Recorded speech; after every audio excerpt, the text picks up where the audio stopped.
I'm gonna share with you 4 actionable habits that you can implement right here, right now to boost your happiness. These habits are legit. They're backed by neuroscience and backed by my life experience. These 4 habits aren't just critical for generating happiness in the short term. They're critical for the long game because they allow us to consistently generate the positive mental and emotional energy necessary to live a big life. A life in which we push past resistance, are resilient, and can act boldly on the way to things that we never even thought were possible for us.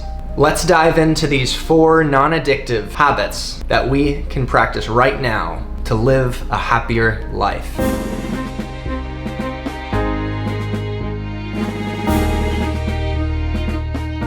Habit number 1 is what I call the gateway drug to happiness. It is the birthplace of getting what you want in life. It is the birthplace of growth. This risk-free addiction is gratitude. Start practicing gratitude. Here is why it is such a powerful habit. According to the National Institute of Health, when you practice gratitude, you activate the hypothalamus, which ends up helping you sleep better, reduces stress, and increases your overall sense of well-being. Not only that, it'll give you a hit of dopamine, which is your reward button. And what's incredible is just the act of searching for something that you're grateful for changes your brain in a way in which it is easier to find things you're grateful for in the future. You actually don't even have to find anything for it to be effective. Eventually, you recondition your thought patterns and your brain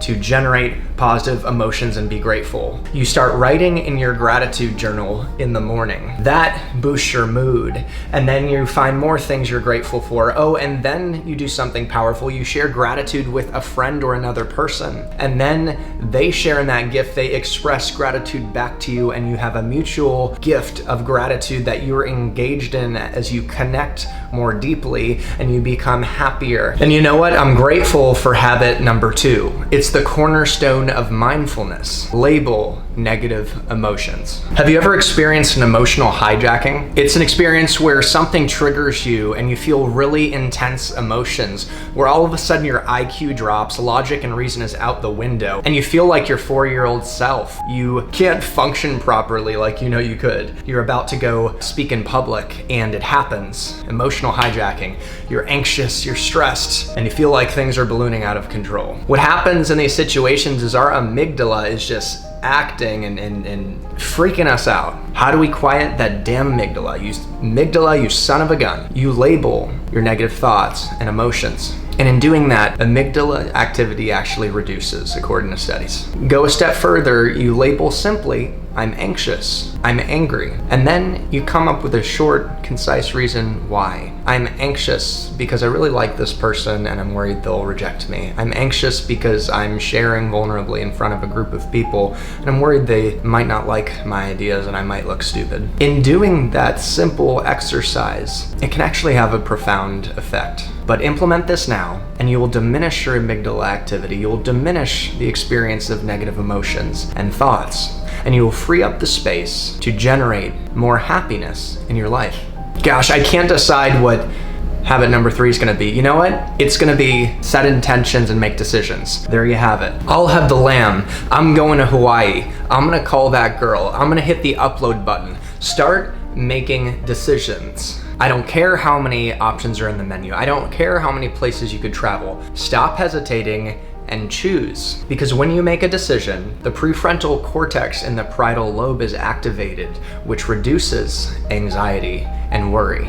And when you make a decision, you reduce striatum activity, which is usually the culprit for anxiety and fretting. When you make a decision, you feel more in control, and then you can start to define steps and goals to achieve. And it's in that sense of forward trajectory, in that forward movement, where human beings come alive. We feel so much joy. It is an amazing thing. Guys, I want you to make a decision and apply this 4th and final strategy to boost your happiness. It's physical touch. When I was in high school, we had a group come on to our, I guess you call it a campus, it was a private school, and we did this activity where we started sharing and being vulnerable with each other. It was awkward, but actually really nice. And we ended up afterwards hugging each other quite a bit because they had said, basically told us hug each other, high fives. It was kind of weird, but we kept doing it, like awkward side hugs. I'm the king of those, or awkward handshakes where you're going for the fist bump and then you change last second and it's like, I don't know. But there was a method to their madness. It turns out that physical touch can act on our brains like drugs and boost our happiness. Physical touch is one of the first senses we experience when we are born.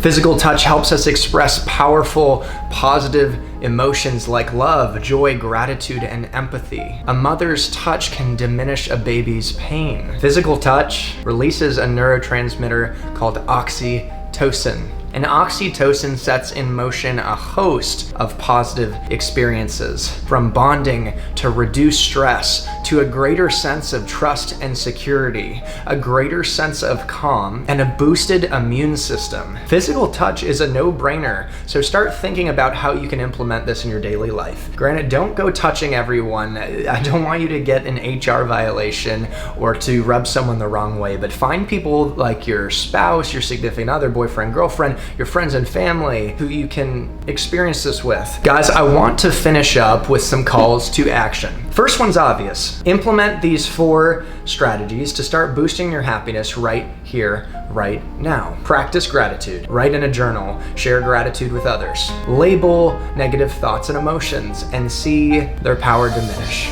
Start making decisions and see what happens next. And implement physical touch more consistently in your life. Call to action number 2, share this with someone who you think could benefit from the message. Like, comment with any happiness habits that you might have to offer. Let me know what you're interested in hearing more about. I am a total work in progress and I want to adapt to the audience's needs. I want to bring value to you guys. And smash that subscribe. I'm so excited to be growing with you guys. And you know what? Check out my next video. It's going to talk about how you motivate yourself to work out, not based in looking good or validating your worth, but exploring other powerful reasons that will help you understand for yourself why working out is critical. Love y'all and talk soon.